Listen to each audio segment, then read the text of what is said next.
Welcome to the Aviation Pros Podcast, the go-to platform for professionals in the aviation industry. Powered by AviationPros.com, the leading source for comprehensive news, insights, and data on airport operations. Whether you're focused on airport management, improvement programs, ground handling, equipment, MRO, or FBO operations, we've got you covered with the expertise and resources you need to stay ahead.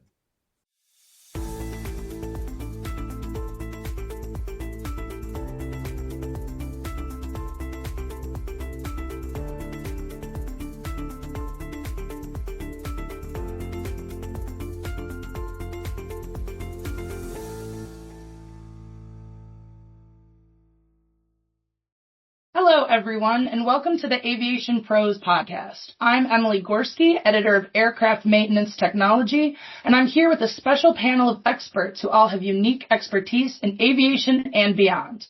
We're here today to discuss what it takes to build a lasting and impactful career in the aviation industry, from the hangar floor to executive leadership, with insights from areas like aircraft maintenance, defense, and finance.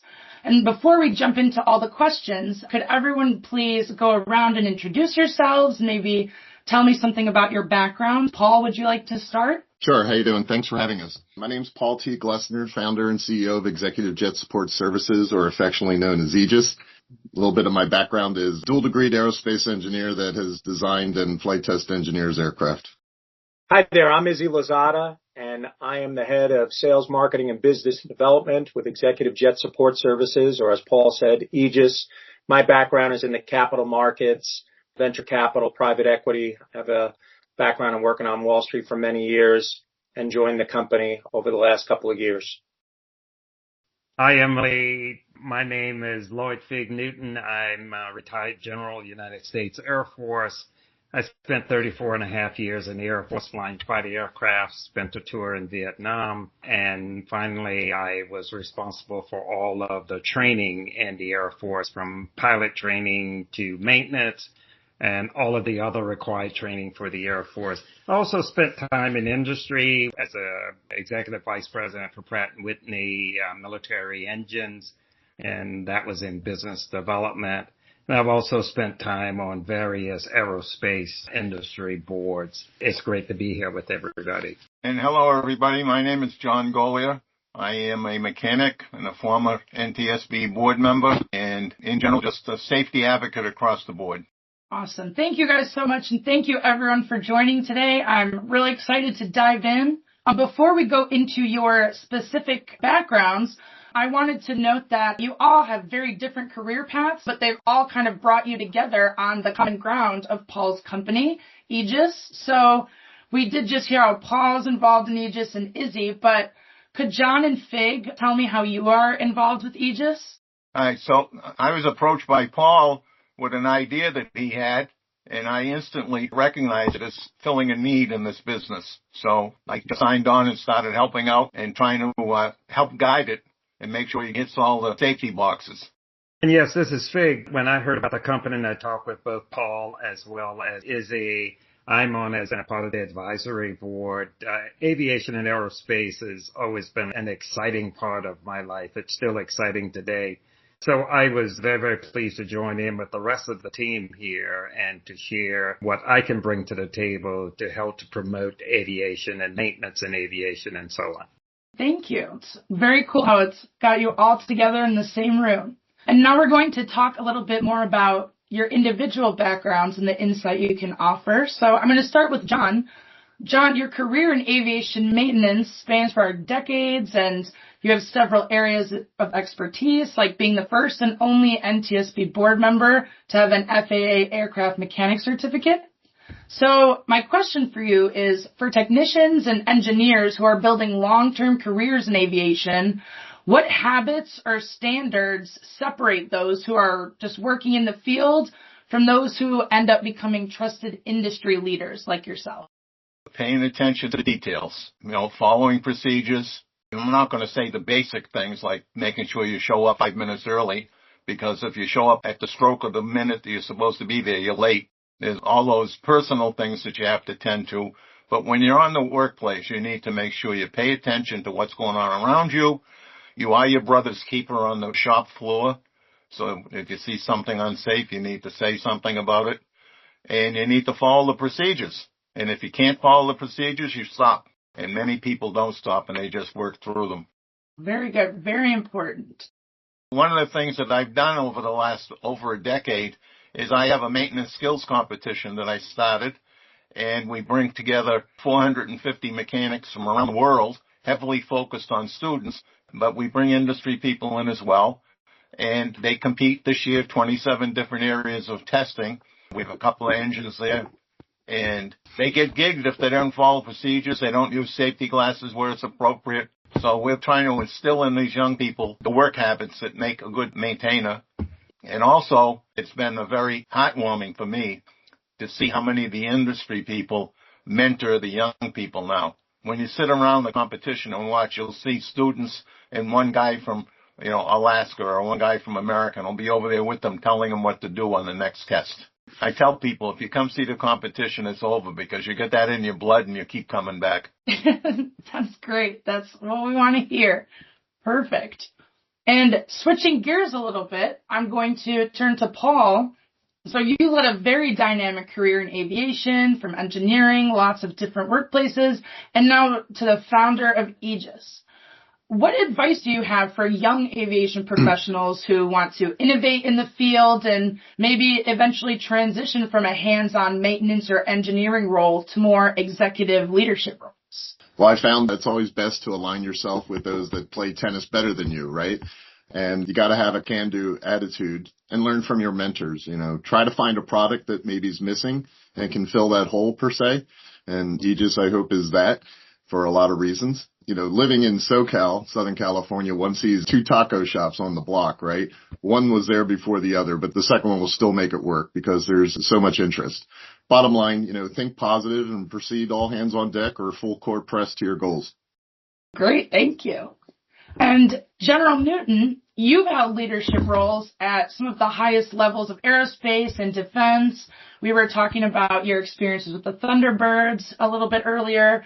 And you've served in crucial missions that utilize intense teamwork.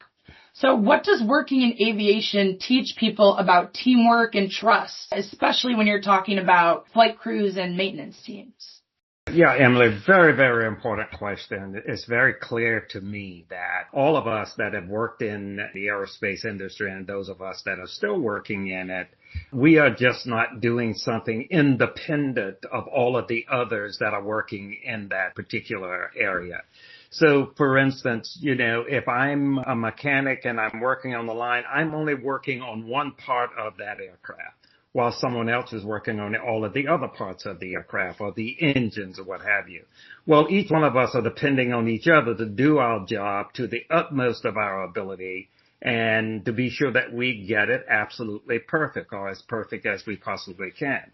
Why? Well, because we are talking about the public is depending and trusting us to do our jobs well, because this is really a matter of life and death when you get right down to it. So each one of us really share and carry a very critical role. And for the length of time that I've spent in the military, you build up this capacity for teamwork. Even when I spent time with the United States Air Force Thunderbirds, that was all about teamwork and trust. Whether we're talking about maintaining the aircraft, the whole time I served with the team, I never pre-flighted my aircraft once. My crew chief was responsible for pre-flighting my aircraft. And I trust that individual and knew that he was an absolute professional. And then I had an assistant crew chief, a young lady, and between the two of them, they took care of my airplane. So when I walked out to the airplane, the only question I asked them is the aircraft ready to fly? And they would either tell me yes or no. If the answer was yes, I got in the aircraft and flew, and they got me back down safely every time. So teamwork and depending on each other and doing your job to the absolute best of your ability is the utmost important when we're talking about aerospace and aerospace systems. So it's all about the teamwork in my mind. Yes, that's great. Thank you so much. Perfect.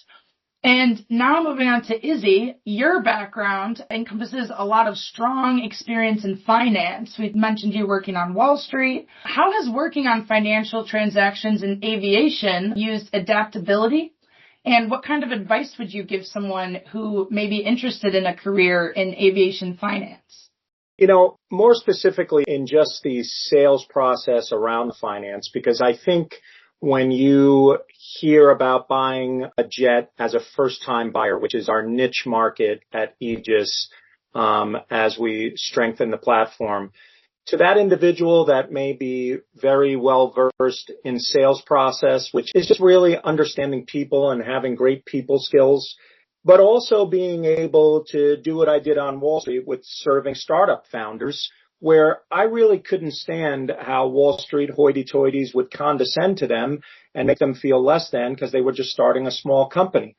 But I'll tell you this, if you're able to usher in a jet for somebody that thought it would cost them tens of millions of dollars, and they can get a relatively nice used jet, pre-owned jet, for $1 million, maybe $2 million, and help them understand the finance around that, planning for the maintenance, the way Aegis can do with forecasting, our AI modeling, machine learning, everything that's going to talk about that. That new person that's out there right now, if you're listening and you're proficient in technology, you can help bolster a great company like Aegis. It doesn't have to be Aegis, but in the industry, to help those folks that are saying, hey, I didn't even know I could get a jet for $1 million. I didn't know what the maintenance costs were. I didn't know any of that. And that is something that remarkably we're expecting over the next 5 years, that the first-time buyer is going to increase by 25-30%. So that means if you're hitting a $100 billion market, 25 to $30 billion of that is going to be the first-time buyer. But they're clueless about what maintenance is going to be looking like unless they have someone to help them with that. So you guys that are proficient with the Excel spreadsheets, if you're listening to Emily's podcast, please, please, please join the mission of helping these people so that they can understand what those cost breakdowns would look like. And we'd love to potentially undergird you and help you as well. This is Fig. To join in with what Izzy was just talking about, it really pointed to the number of job opportunities and career opportunities, I would emphasize, that are in the aviation aerospace world. Again, this is an exciting, community of employment. And if you think about it, aviation aerospace touches practically every aspect of our lives on a daily basis, whether that's down on the ground or up in the air or up in space. It is really, really big and exciting. So I would encourage anyone who's really looking for a career opportunity or a career to get into, take a look at aviation aerospace, and I think you will find a niche for you there that you can be really, really happy about. Yes, thank you. Thank you. So for the last two questions, these are kind of more general that any of you could answer or put input on. And the first one I have is there any message you'd like to share with aviation professionals who are considering leaving the industry? I can speak to that a bit. Perfect. Thank you, Paul. If I may, all indications in all the forums, and I think John and Fig can back me up on this, all the indications in all the forums are that there's an ever-increasing need for business jet aviation and thus mechanics. Boeing's 2025 technician outlook projects a massive need for 123,000 new maintenance technicians in North America over the next 2 decades through 2044 to support the growing fleets that, the OEMs are just building them one right over the other. A critical shortfall is expected as 20% of the current technicians are nearing retirement. So there's big openings. Yeah, I would just add that very few people leave this industry once they get into it. It's just that infectious. Once you get hooked in here, it's hard to step away. But you may transition to other parts of the industry that you find that are exciting and you want to go over there and want to try something. Again, when I was in the Air Force, I flew fighters that whole time I was there, most of that time while I was there. But then after leaving there, transitioning to go work over in business aviation, namely at Pratt & Whitney, the transition made it very easy. It was still exciting. I was dealing with a lot of customers. I had a lot of professional folks that really made a very, very strong team that I had to work with every day and every month. And it never got boring. I mean, that was just never a dull moment for me. It still isn't. Even when I'm talking here today, I get excited because of all of these folks that are on, those that are listening, those folks that I've had an opportunity to be associated with at other forums that I've been a part of. it's still just really an exciting community. Meeting and spending some time with John Goglia, for instance, is just really, really neat. I had not had that opportunity before. So it's a big world, and I invite folks to come and take a look at it. You know, when I started, I was working on little airplanes as a mechanic. And then I grew up to turn wrenches all the way up to 747s. And then my career took a turn. Then I started troubleshooting was something that I was good at. And I ended up traveling all around the world chasing broken airplanes. I never thought I would do that when I started the business. The only place I haven't been is New Zealand, chasing broken airplanes. And I became a supervisor on a ship, running a bunch of guys. Then I got into the paperwork side because the paperwork was a mess. And I got into helping redesign the paperwork that we were using for the tasks that we were accomplishing. Right? And then I get working with the FAA on revisiting the FARs, not only for mechanics, but across the board. And I end up working in Europe, harmonizing the regulations between the U.S. and European processes. And all of those jobs were in aviation, and they were all diverse. So you don't have to leave. You just need to pick a different area and use your already built expertise to go explore different areas of this industry that's so broad. It is so broad. Yes, it really is. Thank you for that. That's one of the coolest things I've been seeing is just how many different areas you can go into in aviation. And that actually also kind of leads into the last question that I have for everyone, which is, what do you hope to see in the future for the aviation workforce? Well, one of the things that I really want to see, and it's really coming out of my competition, is to help diversify our workforce. I'm very proud of the fact of how many people of minorities of sorts we've gotten jobs. I'm proud that I've helped over 150 women get employment in this business and all the other folks that didn't have the opportunity. I grew up in the inner city. It took me out of that place. It took me all over the world. It's still available to everybody. And I tried to get everybody I can into it. Like Paul said a little bit ago, there's so many jobs out there today, all over the industry. So opportunity is really sky high. Yes, that's great. Thank you, John. Izzy, did you have something to add? Oh, I was just going to say very much what John was hitting on. And first off, I want to say thank you so much for having us. I'm honored to be around these stalwarts in the industry, from Paul Glessner to General Fig Newton to John Goglia. These are amazing men of not only valor in Fig's particular case, but honor and wanting to give back to the community. So think about that. If you're a serviceman, you've served this country. You know, my family has, and I love that. We always teach our kids, you know, if you see someone standing in line at Starbucks that's in uniform, pay for their coffee for sure, because we're indebted so much to this great country because of that.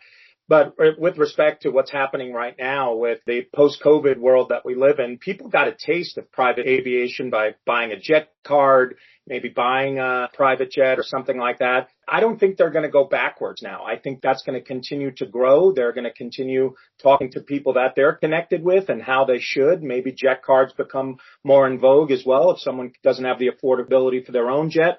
But the bottom line is that's going to continue to grow, and we desperately need those people around safety and to make sure that people understand what it takes to put people up in the sky and get them down to the ground safely again. It's a critical variable in this industry. And like John said, I was going to say the same thing. There are so many other areas instead of walking away from this all. There's ways that you can mentor people the way these gentlemen are. There's just so much to give into the aviation community, and I'm absolutely honored to be a part of it. Thank you. Paul, did you have something to add as well? Well, hopefully when it comes to aviation maintenance, EJSS owner-operator members will be benefiting from our effort to reduce their biggest pain point, maintenance cost, aside from the help we offer passengers wishing to fly A to B via our partners. So thank you again for having us. This is incredible. Thank you. Yes, of course. It's been such a pleasure. And General Newton, did you have anything you wanted to share about what you hope to see in the future for the aviation workforce? Yes, I would love to see more. And I'm speaking of particularly our younger generation and what I would invite them to do. Any little airport that's near your home or near your city or something like that, go out there and just spend a little time and just look around and watch the activity. And then if you see somebody there, say hi to them. I guarantee you they will engage you in a conversation because they would love to see you there. And again, it's just one big community, and it's an exciting community to be a part of. So I encourage you to go out and do that. And John mentioned about those of us coming in the industry, that have been in the industry, that we will make room for everybody to feel like they are a full team player once you get in this community. Trust me. So come on in. Let's go for it. It's no longer the sky's the limit, but the space is the limit these days, you know? Yes, I love that. Thank you. I want to add one more piece to that. When SpaceX launched the first manned vehicle they had up to the space station, the person who closed the hatch, the last person to touch that capsule, was a mechanic who competed at my competition. No way. Yes. That's amazing. Excellent. Yes. Paul, did you have something to add? I want to piggyback on both of those stalwarts comments. I can show you a picture of me at age 7 coming back from California in the cockpit with some cowboy hat on, shaking the hand of the co-pilot. Also, as growing up, my father, having flown in World War II, he would take us to Philly International, and we'd be hanging on the cyclone fencing, looking at the jets, like literally 102 feet away. But what I tell everyone with youngins that are coming of age where they can get in a car and drive somewhere is maybe get a job at the airport as a line boy. And that's what I did for 3 years. And so that's where you come in contact. John and I would hang out in the maintenance shop. It saved the plane one day when the nose gear didn't want to come out. But because I was hanging in the maintenance shed, I knew that they were putting an AD on the Arrow's nose gear, an extra coilover spring over the original to come out against the ram air. And I knew that had happened on my plane when the nose light didn't show. And I landed confidently after asking the tower, hey, do you see my nose gear out 90 degrees to the fuselage? When they told me that, I didn't have a whim problem of just landing and not shutting off the engine and, ruining the prop. So I'm just saying, go to the airport if you want to really get involved at a younger age, where you can, and start the journey. I love that. That's such a great suggestion from both of you. Thank you for that. Those were really all the big questions I had for you. We'll go ahead and wrap things up. And thank you all so much again for joining me. This has been so wonderful and so informative. And thank you all for your insight and for your time today. Okay. Thanks for tuning in to the Aviation Pros Podcast, produced by Endeavor Business Media, a division of Endeavor B2B. Stay ahead in airport operations and leadership by subscribing to our Airport Business Daily newsletter and our monthly Airport Business Insider newsletter, only available to key decision makers in aviation. And don't forget to explore even more at AviationPros.com, the home of exclusive content for aviation professionals like yourself. I'm Joe Petrie. We'll catch you next time.